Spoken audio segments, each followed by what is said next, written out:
Yeah, my name is Gazelle from Farm 107. I produce a morning show over there, and plain and simple, I love your work. Let's put it that way. Let's get right to the chase.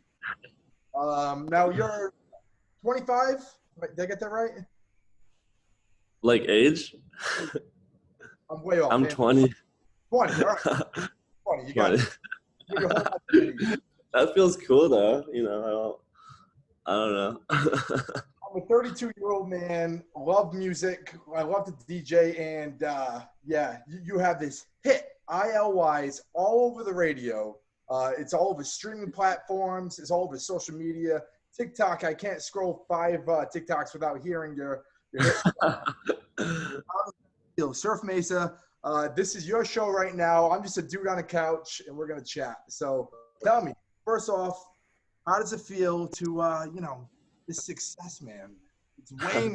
How does it feel? Yeah, it's been crazy, man. Obviously it's all happened like this year, and with that, it's kind of been a interesting way to experience it all because there's been a lack of like getting to go out and like play a show and like have people be there and like really experience the engagement firsthand. But I think I'm having to find time just kind of getting to like see everything that's happening in the social world.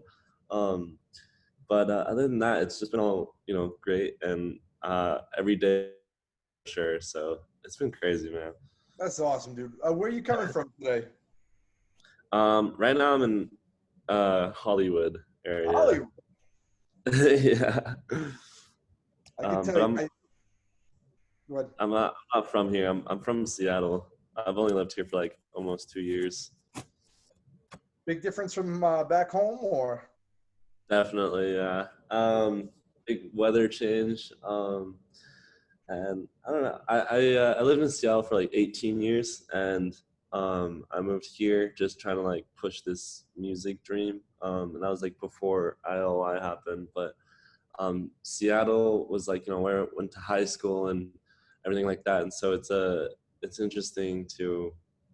Well, I think it was needed to go out and like experience something new because all my friends were going to college and like I didn't have the grades for that. So I moved here and worked at like a clothing store and just like moved in with some friends that also made music. For sure, man. I got to tell you, the one thing I do admire about your background, your bio, I did a little research on you, is your love for music. I'm a music man myself. I play 13 different instruments, and I love the fact that you're well eclectic when it comes to, not only your love for music, but, you play as well. Yeah. For sure. And that like, I think I just first started pressing on keys when I was like 5 or so. Like my family always had a piano in the house. And so I would just look up on YouTube, like a song, for instance, and then like have one of those videos where like visually the keys would fall down on the piano, like the digital layout, and then I would like copy that. So to this day, like I still don't know how to read music, unless it's like guitar, because then I can just read the chords. But with piano, like it's all just kind of like knowing what notes are in the key and kind of just like messing around. It's funny you say, you go to YouTube to get either a tutorial for, piano or whatnot. I was around 4 or 5 too when I started piano. It was my first instrument. I didn't have YouTube. I didn't have internet. I didn't even have no iPads, no phones. It was more of what I heard on TV. And I think the first song I heard was just like Five Goes West. If you even know that movie at all. And exactly, man, I'm over here aging myself. And I was able to learn by ear, and I had trouble with with reading it as well. Eventually, with a little bit of help of school, there was, but I mean, you got to love that it's an escape. And I think that's kind of what you enjoyed the most, is that whether you're playing the piano, whether you're DJing, surrounding yourself in music is a big part of your life. And, I respect that 100%. Thank you, man. But yeah, going back to the whole YouTube thing, you can learn anything on YouTube. Isn't that great?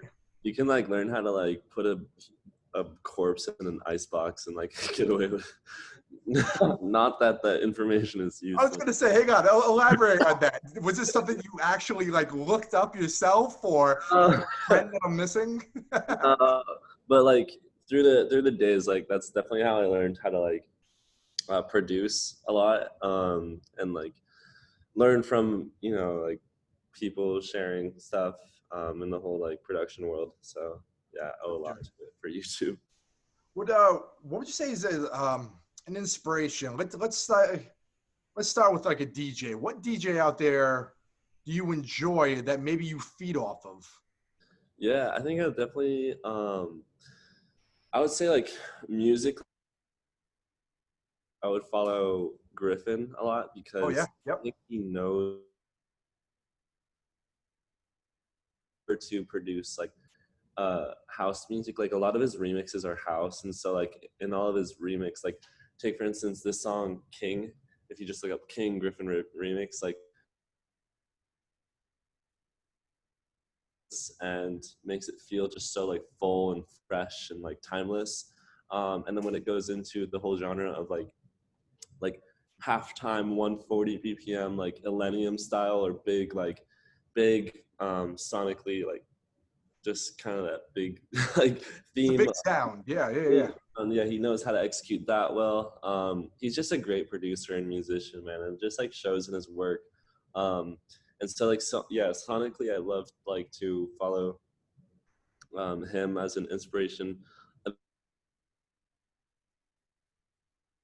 It's like I uh, I don't go to a lot of shows. I've never been to a festival, but my manager always talks about Gesaffelstein in Oh the live aspect, because like when he would just like play with like Vanta Black behind him in a chrome suit, and like that's like a whole nother side to it, is that how you want to like put yourself out there and like what you want to look like. And so there's a lot to like withdraw from those two artists for for sure. sure.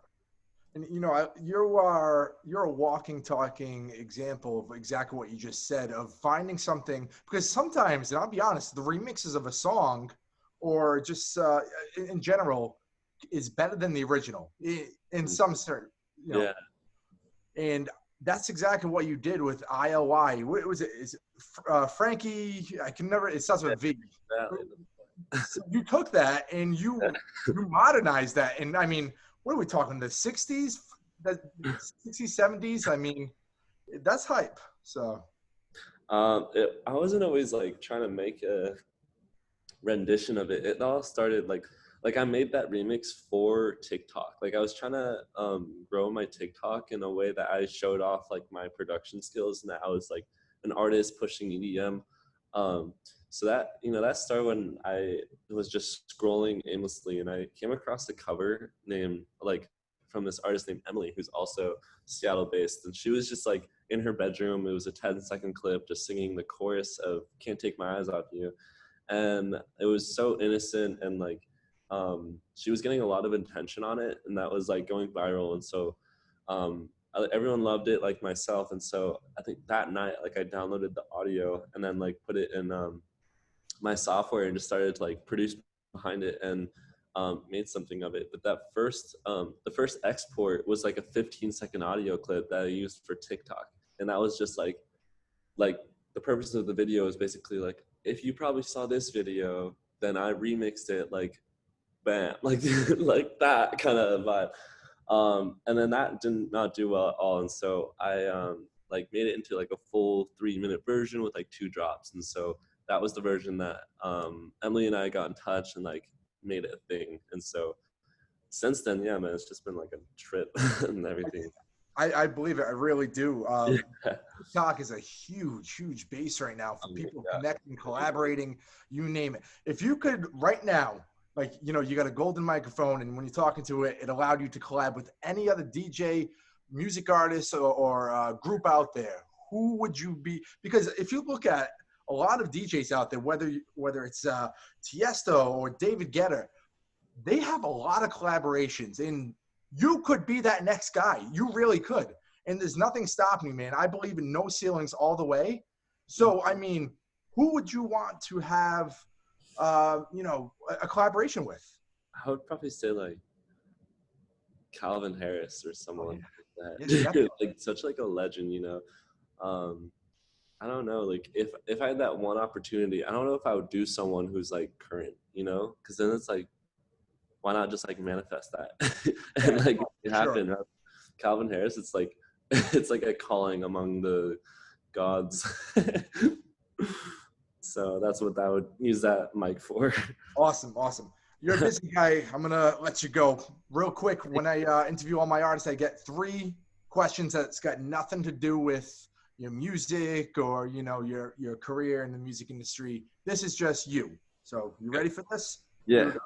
So you're a busy guy. What would you say is your favorite food on the fly? If it's breakfast, I always get Starbucks. Like they have super good paninis, like the ham and Swiss one. If it's like, if I'm looking for a sandwich, Jersey Mike's is always good. This is always talking about like fast food, like to go. And then like, I don't know, dinner is literally anything. My diet's like not strict at all. So I don't know. Well, listen, you're 20. Wait till you get to 30, 32. It starts to go downhill from there. But you know what? You're active. You're on the go. That's fine. Let's work on getting you some endorsements from Starbucks and Jersey Mike's in the meantime. Dude. All right. Talk to your manager with that. Yeah. Hey, there you go. There's the free endorsement. All right. What is favorite body wash or soap? Like maybe the scent. Like what are you using? Dude, Paul Mitchell's Tea Tree shampoo, conditioner, and yeah, those are so good. Invigorating. It wakes you up in the morning. The caffeine. Yeah, like that mint, like it's literally like it's like menthol for your hair. For sure. Gotcha. All right. Final one. You ready for this one? I ask everybody this. This is my favorite question of all time. All right. You're in a battle arena, okay? And you have to fight either 100 duck-sized horses or 1 horse-sized duck. What are you going with? A horse-sized duck for sure. Because, do I have a weapon or is it just like prison rules? Prison rules. It's one-on-one, bare knuckle. Take the duck for sure. Okay. All right. Surf Mesa, my man, live from Hollywood, California, and it looks like is it somewhat nice out there today? Yeah, it's actually beaming on my face right now. Beautiful.